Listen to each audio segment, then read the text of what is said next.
What is up, Reds? Welcome back to the Sunday Summary. It's been a while. We're in the new crib. We're set up. We're ready to roll. And Tottenham are taking on Liverpool today. Steve, it's good to be back in the new studio, man. I got to tell you, it's a pain in the butt getting this stuff set up in a new house, but I'm here for it. How you doing? Nice kit, by the way. Oh, thanks. It's fresh. Is it? Tiago. Is that the main one? Like the was it the stadium or the match day kit? No, it's the other one, the cheaper one. I ordered it too. I think Oyvind's came in. Mine didn't because I ordered it on October 9th. Didn't move until October 28th. And so the address is wrong. So I'm not going to get it. I'm going to have to call and ask for a refund. Yeah, good luck. Liverpool's support is awful. No, it's not through Liverpool. It's through something else. Gotcha. Yeah. So, Liz, thanks for the super chat. Congratulations, Casey and Kyle, on your engagement and your new home. May both be full of love and joy. And yes, everyone, I'm engaged now too. So I don't think anyone knew that. So that's lit. But we're not here to talk about that. We're here to talk about Liverpool Football Club. And Steve, we're through to the round of 16 in the Champions League now. Focus returns to the Premier League with a match against Tottenham coming off of a loss to Leeds, I believe. How are we going to turn this around, bro? We only have 2 more matches before the break in the World Cup, and no better time than now. Yeah, I mean, how's the audio, by the way? It should be fine. We'll see. We'll just roll with it. It's a must-win. They're all must-wins. It's nice to be doing solid in the Champions League. I'll say that for sure. Today will be tough, though. Today will certainly be tough. You said to me last night you think we'll win the Champions League. I think we can. Yeah, I think we can win the Champions League. I think the league is near impossible at this point. The Premier League, you mean? Yep. Okay. Yeah, Premier League's going to be tough. I mean, points-wise, we've come back from bigger deficits. But I don't think we've come back from 18. We're 18 down right now. Oh, we're 18 down now. Good Lord. We've come back. Because Arsenal, I believe Arsenal's up 1-0. Man, that's rough. That's rough. But I think the Champions League is possible as well. I think the boys are probably focused on the Champions League, to be honest with you. I want to go over to the chat and say good morning to everyone. We got Liz, Oyvind, Ian Richard, Yogesh is in here, Trevor Archer, Rob Scott in here as well. Love you guys. Good morning. Oyvind says back-to-back losses for a small team. Let's not make it a hat trick. Unfortunately, I don't want to lose to Tottenham. I hate losing to Tottenham. No, don't worry. I don't have the table pulled up. Don't worry. Not pulling that up today. But what I want to talk about before we jump into predictions, lineups, team news, all that stuff, we got to say Naby Keita's injured again, Steve. I don't know what happened. Maybe he stepped on a blade of grass going out to training. Dude's injured again, man. It's it's remarkable. It's ridiculous. It's ridiculous. I can't believe it. I mean, I can. But, as soon as he returns to training, he gets hurt again. It's just mind-blowing to me how this happens.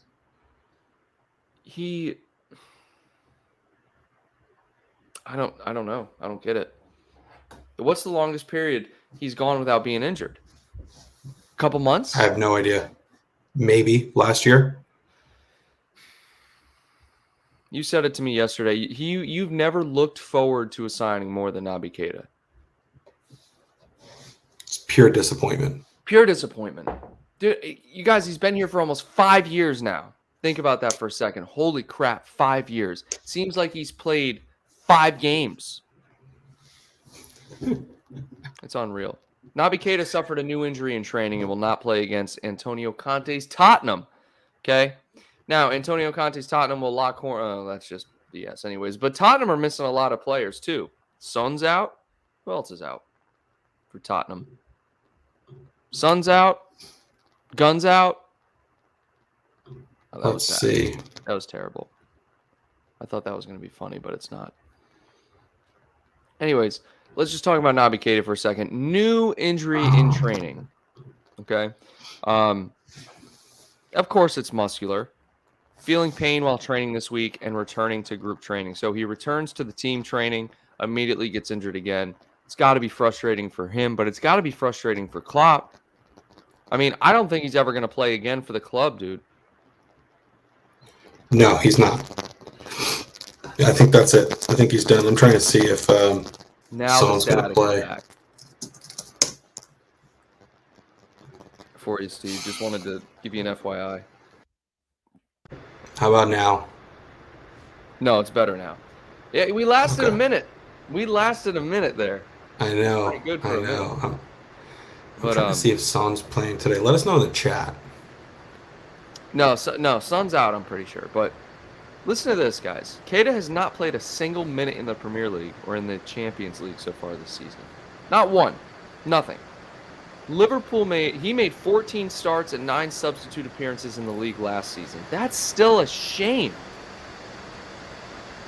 The midfielder also made 5 starts. Steven, are you under a waterfall? No. What the hell are you using?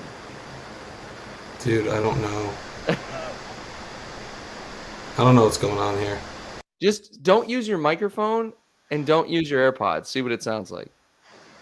Is it better now? It sounds like a mini waterfall now. Ross, what's up? Good morning. How about now? Same thing. Testing. Unreal. Actually, I mean, it sounded a little better, dude. I don't know. StreamYard. It's StreamYard. Trust me. So, guys, I just want to let everyone know I'm getting like a crash course from a buddy of mine in OBS because eventually I want to transition over to OBS and ditch StreamYard altogether. It's much cheaper and much better. So, just want to let you guys know. Be on the lookout for that because I hate having to put Steve through this. All right. How we sounded now? Oh, much better. What are you using now? AirPods. Okay, AirPods work. Okay, so that's Naby Keita for you guys. He's out. He's probably going to be. He's not going to play for us. He's done. Who's going to buy him? He's just going to leave on a free, and it's going to be the most disappointing signing in the history of Liverpool Football Club. I'm telling you. It already is. He could come back and play great. It's still the worst signing of all time. Without a doubt. I just think it's absurd. I don't think there's ever been a player who has been as injury prone as Naby Keita for this club. No, there hasn't. Like, we don't even need to talk about him. He's done. Adios. Good God. Everest, what's going on? Fly Girl, Shayna, good morning to everyone. Give us your thoughts on Naby Keita, guys, because it pisses me off, dude. Like, how are you? If I can pick up on Friday nights and play basketball without working out during the week, without being athletic anymore, and not get injured, how is Naby Keita getting injured? How are these players getting injured as frequently as they do? I think it's mental at this point. It's got to be like mental. I think the mindset definitely affects how you move, how you approach the game, and then as a result, you're more tentative, and you're not as loose, you're not as fluid, and then you get injured. And I don't think Klopp really likes him anymore, to be honest. He loved him at one point, though. He loved Naby Keita at one point. Like, whenever he was healthy, he was playing, which was rare. Queasy, what's up? Everest says, why do we buy men built on twigs? That's a damn good question. I ask myself that question all the time. I don't think he was at the time, and that's what's crazy. But if Naby Keita goes, that's kind of leaves a spot open in midfield. And I think that's where we look into Bellingham, bro. And the Bellingham rumors, just to kind of, sum it up before we jump into it, everyone knows he's linked with us. Everyone knows he's linked with Real Madrid. Real Madrid are doing a big rebuild in the midfield between Tchouaméni, Camavinga, right? Toni Kroos isn't getting any younger. Modric still plays for them, doesn't he? He doesn't get much playing time anymore, though? Correct me if I'm wrong on that. But all these they have an aging midfield. Casemiro just got sold, right? So they're going to be looking in to bring hot, young talent. Camavinga and Chua, we missed. Oh, I'm so pissed we missed out on Chouameni, dude. He is freaking good. But Jude Bellingham, I made a video about it. I truly think he's going to come to Liverpool Football Club. Now, there's still a battle going on. Every week we see something new. Real Madrid are the favorites. Now we're the favorites. Okay, I just want to pull up this article from ESPN. This was 2 days ago, and this is really what I wanted to talk about. Steve, what do you think is our position in comparison to Madrid when it comes to Jude Bellingham at this point? I think we're still in pole position. Like, I think it's going to happen. I think Liverpool's dumping a ton of resources to create a relationship there. I would say I'm 75% sure he's coming. Let's hope so. Let's see what's It's going to depend on wages too. Well, he's young. We can't forget he's 19 years old. So he wouldn't be asking for what, let's say, a 25-year-old coming in would be asking for, or, a 28-year-old would be asking for. Jude Bellingham would probably be asking, if I had to guess, anywhere in the region between 80 and 175 a week. That's probably what we'd be offering to him, because if you think about who's on 180 and above, it's Bobby, it's Trent, it's Thiago, it's Van Dijk, it's Salah. Bellingham coming in would not be making that money. However, I wouldn't be surprised if they offered him somewhere in the region of what Naby Keita, Hendo, Milner make, which is like 130 to 140. And I think you should be happy to accept that in addition to incentives, bonuses, things of that nature. Well, Real Madrid will offer him more. Right. And where would you rather go right now? Guess he's English, so that's what I was going to bring up. He's English. The other thing is, like, Real Madrid hasn't lost in the league this year.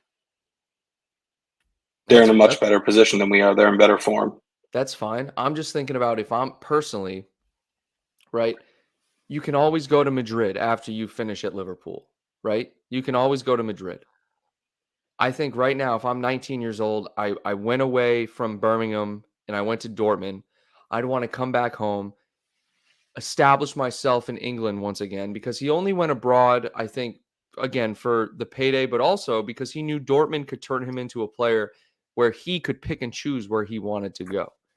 And so at this point, coming back to England, I personally think he would go back to England. I would go back to England at 19 years old. I wouldn't want to go to another new country. That's true. Yeah, I agree with that. So that's where I'm at with him. I think he'll come back. And the only team I'm worried that he would come in and swoop him would be Man City. That's really the only team. Yeah, the other thing is, like, Klopp. Like, he'd rather play under Klopp, I would imagine. But how long is Klopp going to be around for? 2026, unless he completely shits the bed this year. I mean, and again, guys, I don't think Klopp is trying everything. Klopp is making adjustments, new lineup adjustments. Of course, he doesn't really have much of an option given the injuries. But I do think that Klopp isn't. I've said this before. My biggest fear is that Klopp is going to turn into his last year at Dortmund, where he just doesn't really care. He's playing the wrong players and this and that. I was worried that's what he was doing at the beginning of this season. But now when you see the adjustments, the 4-4-2, playing Trent more centrally and having the midfielders defend out wide, telling Trent not to push forward as much, putting Salah back into the middle channel as opposed to out wide on the wing. I think those are the things that tell me that Klopp isn't done. Like, he's trying to figure this out, and he's trying to make things good again for this team. So that's where I stand with that. Well, who did we just lose to? Forest in the league, and then Forest and Leeds, which is a damn shame, dude.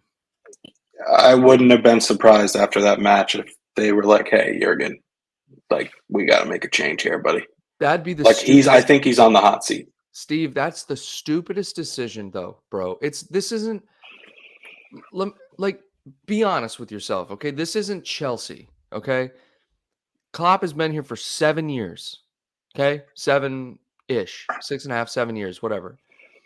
After a very poor start, don't get me wrong, a very poor start, You're just going to fire him? That makes no sense to me. You got to give this guy at least every season has been progressively better. Literally, every season has been progressively better. Even when we thought we wouldn't get better, it has been better. This is the first season where we've seen a drop off. And so, to me, I give Klopp until at least the end of this entire season to figure it out. He's earned that. He's earned a full season of troubleshooting. Okay. And a lot of people will say, but yeah, then you run the risk of us actually finishing ninth in the table, which we are now, missing Champions League. I don't care. Okay. We've trusted Jurgen Klopp for this long. Jurgen Klopp has brought us success. If you don't believe in Jurgen Klopp to turn it around at this point, then there's a problem. So therefore, I think he's earned at least the rest of the season. Yeah, no, I would agree, and I hope that's what happens. And I think he'll be here to see out his contract. I agree. At the end of the day, it is a business. And when you field the players we fielded against those clubs and you still lose, there's only so much that can change. Right. And the manager is one of those pieces, probably the most likely. Not necessarily in this scenario, but if it was a different club, dude, a different person, I wouldn't have been surprised if we saw someone get fired. They're going after those two losses. Let's hone back in on this Bellingham stuff, this Bellingham stuff for a couple more minutes, and then we will jump into the Tottenham preview. So this is the article. Liverpool are viewed as the favorites to sign Bellingham from Dortmund. And this is multiple sources told ESPN. This is what everyone saw going around social media. And apparently are leading the chase despite Chelsea, Man United, Man City, Madrid also tracking them. One source connected to a rival bidding club believes Liverpool are forging a close relationship with the players' camp. Whenever I read players' camp, I think of LeBron for some reason, which could prove a significant factor. Another source said the broad framework of a deal to take Bellingham to Anfield may even be advancing, although both the player and his father, Mark, have previously publicly dismissed the idea a decision on his next club has been made, which is smart. Like, you just always dismiss it regardless. So now Dortmund are expected to allow Bellingham to depart either in January or, far more likely, next summer. And the most obvious glimmer of hope for Liverpool's rivals comes in the Bundesliga's club's valuation, which is valued well above 100 million euros, as you'll see in the next paragraph here. Dortmund would accept a fee in the region of 100 million euros, but reports this week suggest that figure could rise to 150. If you look at past price tags, not counting for inflation, Ousmane Dembele left for 150, right? Something like that. So it's not unlikely they're going to want top dollar for this guys. Now, there remains hope among the interested clubs. The final fee will be towards the lower number, but the presence of several big hitters could trigger a bidding battle, while Bellingham's stock may surge higher given he is likely to form a key part of England's World Cup squad in Qatar. And then there's plenty of other. This is a great article, actually. I'm critical of ESPN, but this is actually a really good article. I read it before we went live here, so I'll let you guys read the rest of it. But Steve, those are two things to think about. You got the World Cup, which most players value skyrockets after the World Cup, and then they end up going somewhere. I mean, perfect example that I always think of is Kevin De Bruyne after the 2014 World Cup got his move to City. I mean, he was remarkable. And I still think, regardless of the price tag, Liverpool need to get Bellingham. Here's the thing. I want him in January. We all want him ASAP. But they're 3 points off the top of the table in the Bundesliga. So they're still within striking distance and they need him. So unless we want to be towards that higher number, 150, something like that, especially after the World Cup, assuming he plays well, he's not coming to January. That's number one. Number two, for a price tag like that, let me ask you this, and everybody in the chat, let me know what you guys think about this. Would you rather get two midfielders for probably even less than what Jude Bellingham would cost, based on our age in midfield and our injury situation that we run into what feels like every year? Every day. I'd rather have two. I'd rather get two players.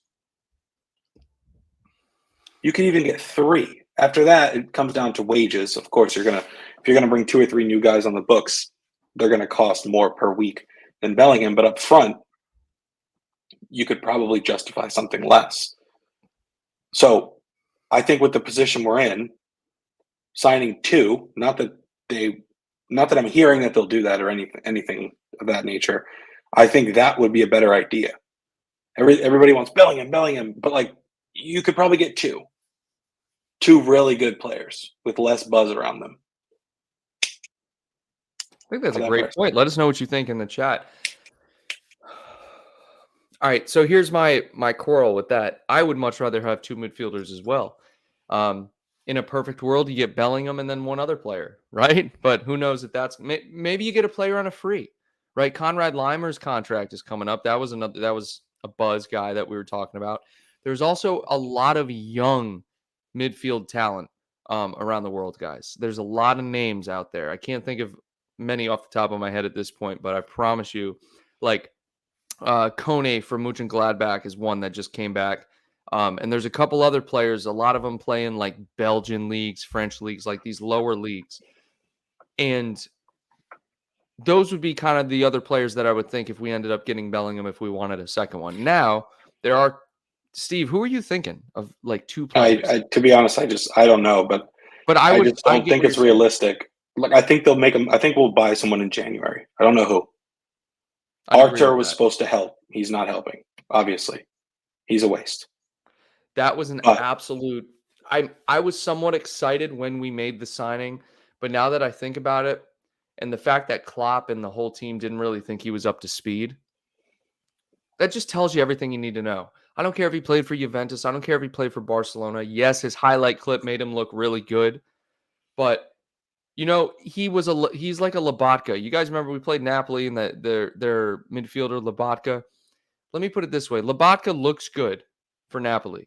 Lobotka, I'm pretty sure, I'm going to look stupid if I'm wrong on this, but I'm pretty sure he was on loan at Norwich last season. He didn't play at all.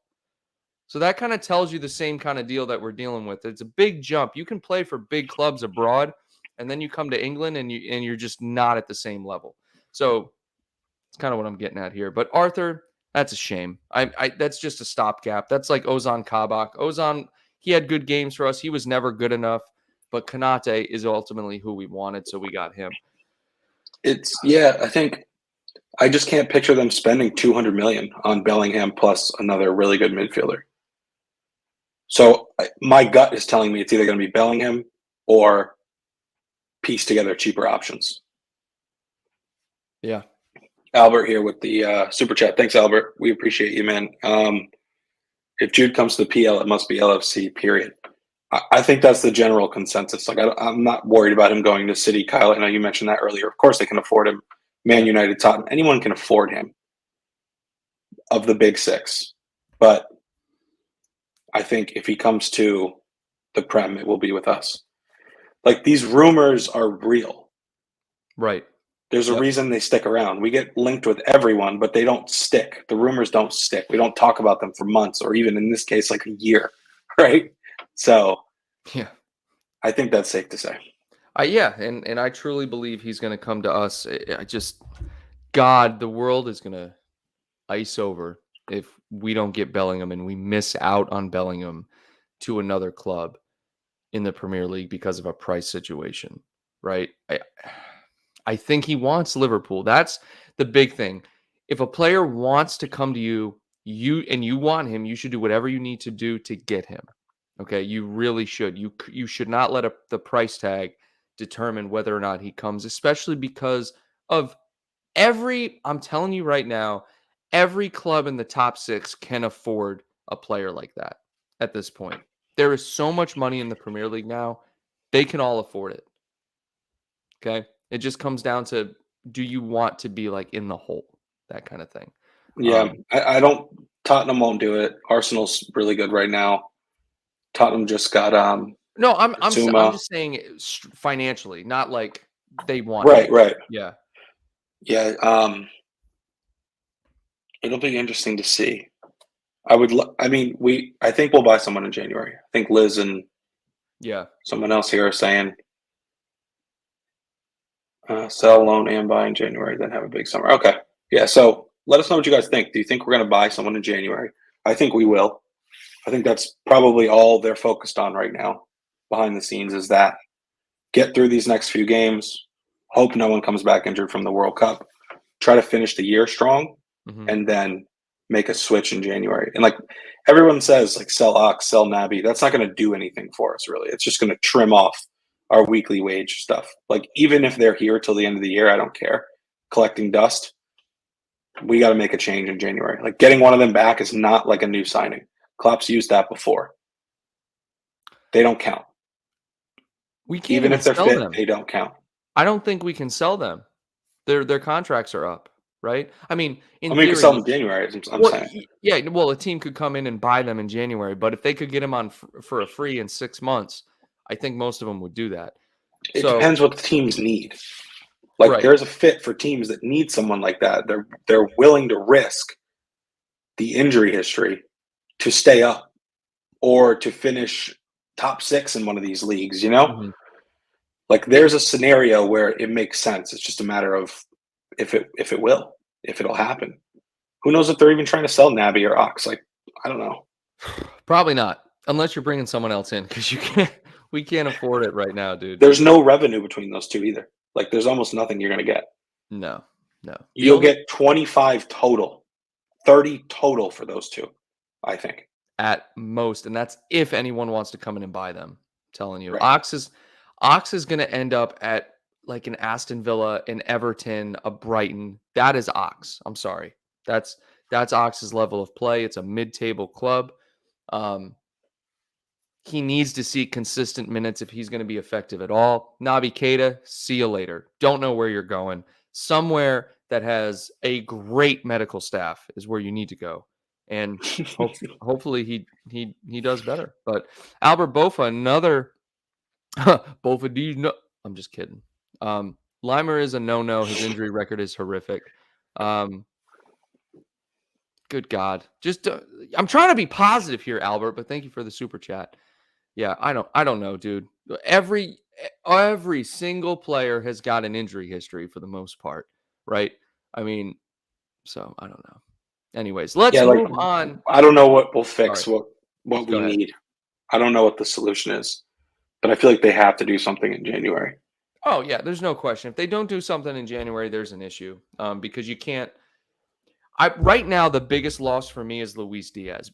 Having Luis Diaz out for that amount of time, and then also having Diogo Jota out, that's a significant loss in the attacking threat. We've quote unquote been able to cope in Europe, not so much domestically, but we need midfield reinforcements because our midfield is being overrun every match by younger, more energetic, athletic teams. Yes, when we were playing our pressing style, which I watched an entire video on this last night. I don't know if you watched like Tifo football or whatever. They do great analysis of like, it's a different channel, but they do great analysis of like how teams play. And it's things we all notice. They just break it down. And Liverpool are pressing significantly less this season. And as a result, other teams are getting into the midfield, and our midfield's getting overrun because we're old and slow. We don't have athletic, energetic, pressing players. Keita was that guy, not anymore because he's not there. Well, like Thiago, when he's fit, he's great. Yeah, like we need him, but at the end of the day, like he's slow, and he's getting older. So like even our best midfielder can be a liability at times. I can think of games, I don't remember like the actual fixture, but just watching Thiago and thinking like, man, he's a little lost out there. He's slow. Like he can't close that gap. Mm-hmm. He puts in a million slide tackles because he's a step or two behind. That's a great point. He gets yellow cards because he's a step or two behind and he's desperate. And how many times do we see Fabinho put in a challenge that's like absurdly late where we're like, dude, Fabinho, how'd you not see that? You know? Yeah, I think in his defense, he knows it's a card coming. Yeah, true. But he's trying to stop a break or a counter. It's just Thiago and Fabinho are like, you can almost guarantee them a yellow card almost every game. Yeah, and Milner. If Milner plays a full match, it's the same thing. Yeah, I will say this: we were bashing Milner earlier this year. No, he should not be in the starting 11 for the most part in the league. Depending on who we play in the Champions League, maybe in the cups, sure. But he's been solid for a little while now. No, he's been very So good. shout out to James Milner. And I'm going to close on this, and then we'll jump into the Tottenham preview here. Curtis Jones, a lot of people talking about how Curtis Jones has just kind of been there. I was telling you this last night. Curtis Jones thrives in a more attacking role. Curtis Jones has flair. That's when you see what his talent really is. He is a flair attacking style midfielder who can also play on the left. When Curtis Jones is playing that center mid role, that Hendo role, that's what he does. He plays that role. He might not be very good at it, right? But he's playing in a system. When Curtis Jones is given the freedom to get forward and link up with attacking players, that's when you see how good he can be. And that's what we saw. I think it was against Napoli. I could be wrong, but I'm pretty sure it was against Napoli. We saw that. And that's when you're like, wow, Curtis Jones is actually pretty good. He does his little flicks, he does his little rollovers, his step overs. Midfielder, you can't really do that. You don't have time. You got to move the ball quickly between defense and offense. But I just think want he put a good ball in across Yeah. the box late in the game, maybe for Nunez, someone, I think. And he just like built up a little creativity, a little flair, and passed it across. There's not many players that can do that in our midfield. Elliott. There's a lot of young guys that we can say, okay, I'm seeing a lot of potential in them. But right now, I would still say our best starting options, you got to say, are Elliott, Thiago, and unfortunately, you probably have to say Fabinho, even though Fabinho has been really bad this season. You have to say Fabinho. But let's wrap that up and let's move into the That's Tottenham what I think we'll see today. preview. Yeah. Yeah, we'll probably see him today. Now, Tottenham, I want to get some confirmation on this because you guys are in it for a good watch along. I got Kevin, who's my buddy from work. He's a Tottenham fan. He'll be coming over for the watch along, so you guys will get that. He was telling me that Son is out. Yeah. So I want to pull this up real quick. And I think he just had the surgery like 48 hours ago. Oh God, on his eye. He's definitely out. I think they might be without like 4 key players or something. I'm going to pull this up on Tottenham's website. So team news ahead of Liverpool, Tottenham. So Richarlison is out. Christian Romero, Son, and then Kulusevski and Lucas Moura will be game time decisions, which those are all very key players for them. Christian Romero, not so much. But Kulusevski and Lucas Moura, not so much either. But regardless, guys, they're missing a lot of key players too. So that's good to know. So their attacking options are going to be Harry Kane and shoot, who else they got? I'm legit like what Brian Gill. Kulusevski could return. I think he's been out. Perisic. Lucas Moura. Perisic, Harry. They might have to change formation because of the lack of attacking options they have. They might be forced to do like a 4-5-1. They might actually be forced to do something because Conte likes the 3-5-2 or no 3-5-3, whatever he likes. But they're not in good form. They're third in the table, aren't they? Right, but they've been kind of lame lately. So they came back and beat Marseille in the Champions League the other day. Like great comeback. That was a great game. But they were awful, god awful in the first half. They got run over. They beat Bournemouth before that. And Hugo Lloris has been saving them. I mean, Hugo Lloris, you're really seeing what he's made of. So they beat Bournemouth by 1 before that. Then they drew to Sporting, lost to Newcastle. I'm going backwards. Lost to United. They beat Everton, obviously. They beat Frankfurt, Brighton, drew to Frankfurt, lost to Arsenal, lost to Sporting. It hasn't been a good 6 weeks for them. Mm-hmm.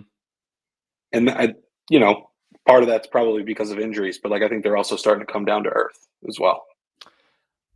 Look, I thought Conte can only Tottenham, do so much. It's the same squad to me. To me, I that team is relatively the same. see. Basuma, I think Perisic. I'm gonna disagree with you. I really think they improved, and I think Tottenham are the sleeper. But again, it's regardless of what they did in the offseason, Tottenham is always a tough match for us. Regardless, it's always a good competitive match, and it's at we're away today. So uh, again, they have a solid midfield between Bentancur, Højbjerg. I I'm expecting a competitive match, Steve, regardless who's out offensively. If anything, it's gonna be good for us that they have less attacking options because, as you know, our defense has been struggling recently. It's also away. We're away today. Right. So, I mean, I'm looking here. The ESPN, I think this is, it's ESPN, has us as a 46% favorite. Interesting. What's the Draw draw? 25%, Tottenham win 29%. Okay, gotcha. I just missed a super chat, so I wanted to go back to Albert. Do we do Tielemans, Ward-Prowse, Madison for January? Ward-Prowse is a no for me. It won't happen. None of That would be cool, but it won't happen. of these three, though, real quick, just to touch on this, Steve, who would you want out of these three?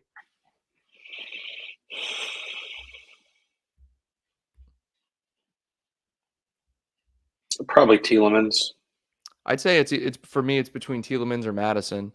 But Madison he's inconsistent. He's like an yeah, attacker.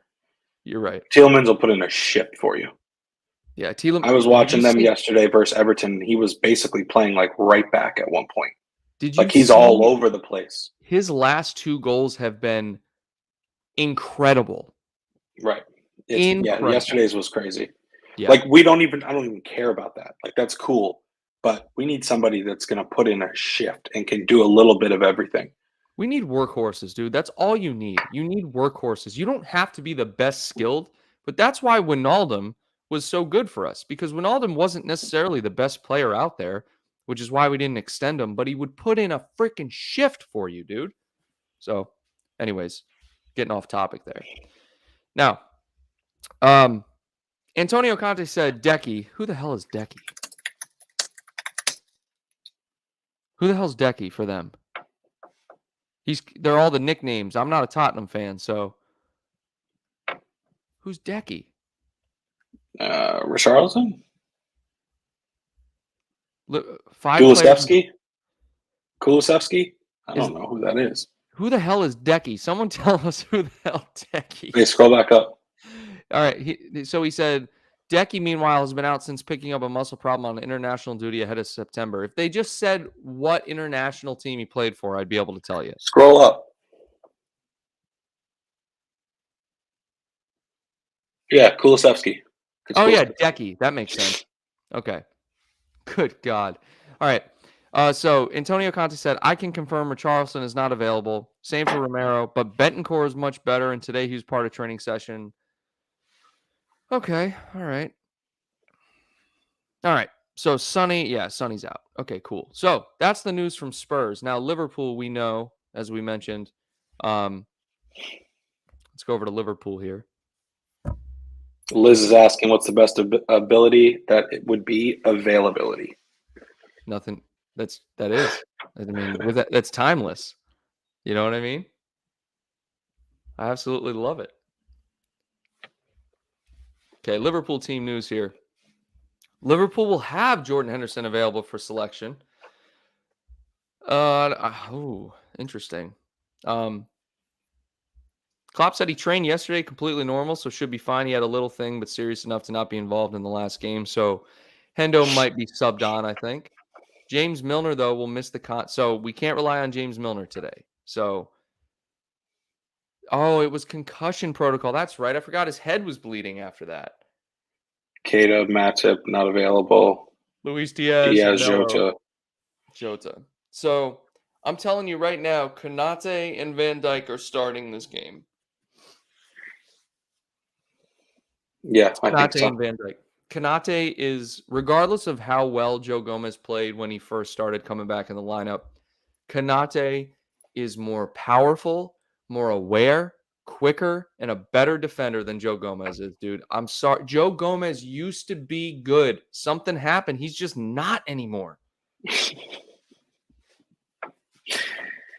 Inconsistent, man. So inconsistent. Konate's not, though. He's very consistent. Konate is God. Someone in Like, he could our, put in a man of the match performance at any time. When Yeah. he's in the lineup, I'm just not worried. That was the case with Gomez a few weeks ago, but Yeah. Got a lot of chats coming in here. Jamie, what's going on? Maxwell is in here as well. Jamie Phillips football chats. What's good, my man? Oyvind Unai Emery, good evening. I'm so glad he's back in the Premier League, dude. I love Unai Emery.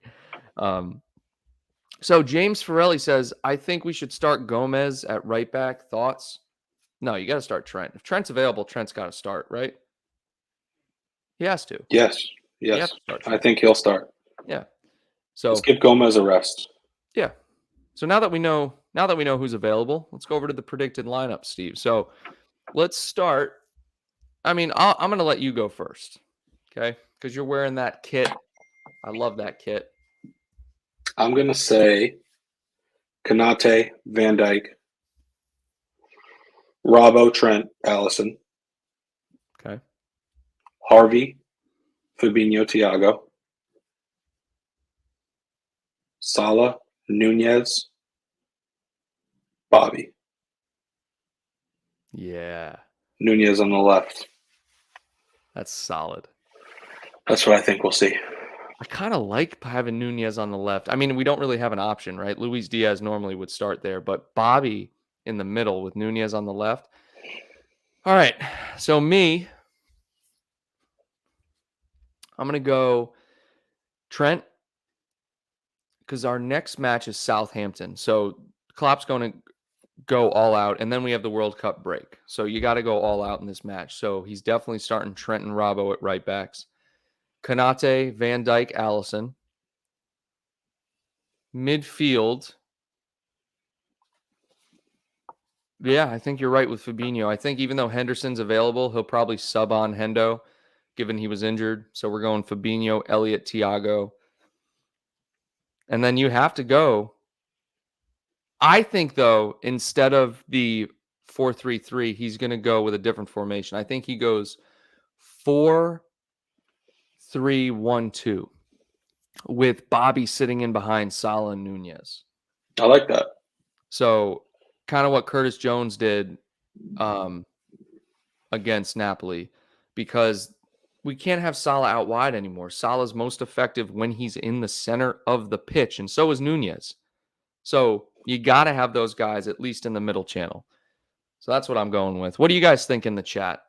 Shout out to everyone who is new in the chat as well. Hit that thumbs up button to support the cause if you're here for the first time, and also subscribe to the channel so you don't miss anything. You also get the privilege of chatting in our live chat if you're not a subscriber already. Jamie Phillips says, I think we go back to 4-3-3 today. Lineup of I was just reading that. I agree. Yeah. I agree. Trent, Konate, Van Dijk, Bravo, Thiago, Hendo, Fabinho. So no Elliott, Nunez, Bobby, Salah. Okay. All right. I need Salah and Nunez in the middle of the park, dude. I need them there. We know Klopp was getting criticized because how we're playing Salah out in the wide channel. Got to put him back in the middle of the pitch. That's where he's most effective. For me, I think you'll see a mix. But I think. Yeah. Well, there is rotation throughout Right. the game. So 4-3 mix. All right. I'm going 3-1 to Liverpool today. 3-1 to Liverpool. Okay. Gary Richards, what's going on? Allison Becker, Gomez, Konate, Van Dijk, Robertson. So no Trent, Thiago, Hendo, Bacetic. All right, come on. Elliott, Nunez, Salah. Okay, Gary. It's hot. It's hot take. My lineup is Ali, Gomez, Konate, Van Dijk, Robbo. So another fan dropping Trent. Fabinho, Elliott, Thiago, Salah, Nunez, Bobby. Okay. Everest, of course. Hendo starts for Dermot. So, okay. That's what I was going back and forth between Fabinho and Hendo. So, Yeah, it's just going to depend on how good he looks and how good he feels. I wouldn't be mad if that happened. no, me neither. I just coming off of an injury. That's my thing here. So, Steve, score predictions, my man. Go for it. I'm not doing them anymore. 3-1. I'm done. 3-1. I already said it. 3-1 Liverpool. I know Yeah. Liz had 3-1 also. Guys, what are put your score predictions in the chat. Steve, I'll let you close it out. Any closing thoughts? I just want to get through this game with a win and no injuries. Just escape. You know the odds of that happening? Low. Very low. Good God. You got 2-2 from Muhammad Khalif. Is the scarf ready? Is the Pope Catholic? I do have the scarf ready. I just don't know where I put. Oh, I see it. It's right under there. I got the scarf. Don't worry. Manuel Federico Cachuza San Juan. 0-3 Liverpool. Love it. Oyvind. No, hold on. Oyvind. I'm working on it. There's a certain way to pronounce it. 1-0. Ross Bauer, 3-2. Gary Richards, 2-0. Nunez Brace. George, 2-0 Liverpool. Ian Richard, 2-1. James, 3-1. Seek Chan, 4-1. I like Seek Chan's attitude. Stephen Bird, cash in on Gomez, 40 to 50 mil towards new midfielders. That's a good one to end on right there. Steve, I appreciate your time. It is good to be back, guys. It's good to move, but moving sucks. Moving is the most stressful thing in the world, and I'm glad I won't have to do it for a while. So, Steve, let's get this dub, man. I hope so. Everybody enjoy the match. Enjoy the match, guys. Remember, be on the lookout for the live watch along. I'll be doing it with my buddy Kevin, who's a Tottenham fan. Should be a good show, guys. So until next time, Reds, take care.